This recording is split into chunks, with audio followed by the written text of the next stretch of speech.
Alors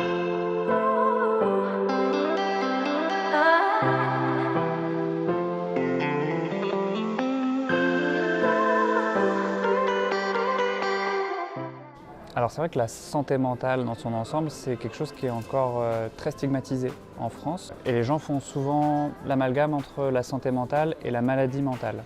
La maladie mentale, ça peut toucher tout le monde, mais globalement, ça touche un Français sur 5.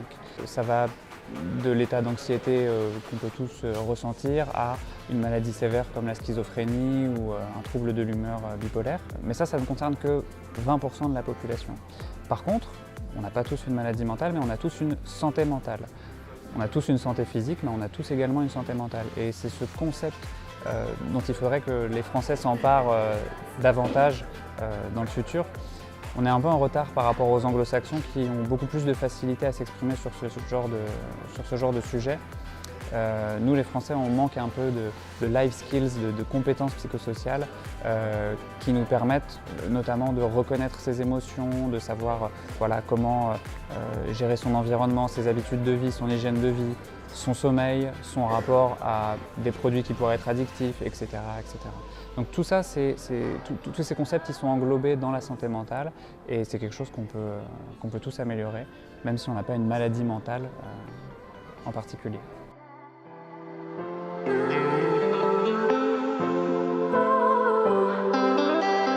Alors les entrepreneurs, c'est une population particulière qui pourrait être à risque en termes de santé mentale. Un entrepreneur, il court un marathon et puis il court un sprint en même temps. C'est-à-dire qu'en fait, il court tout le temps. Il faut qu'il soit en permanence à 200%. Et forcément, quand on court en permanence trop vite, on s'essouffle, on se fatigue, on peut tomber, on peut se faire mal. En termes de santé physique, mais aussi en termes de santé mentale. Donc, ils sont particulièrement à risque effectivement d'avoir des troubles de l'humeur, d'avoir des troubles anxieux, d'avoir des troubles du sommeil, de pouvoir utiliser certains produits, certains toxiques pour maintenir le cap.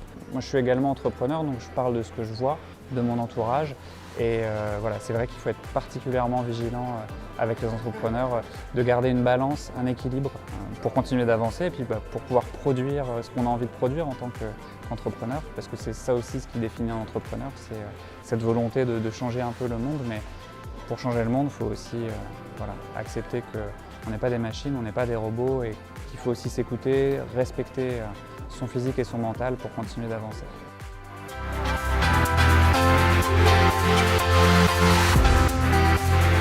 C'est ce que je viens de te dire, un peu cette balance justement, il va falloir y prêter beaucoup d'attention.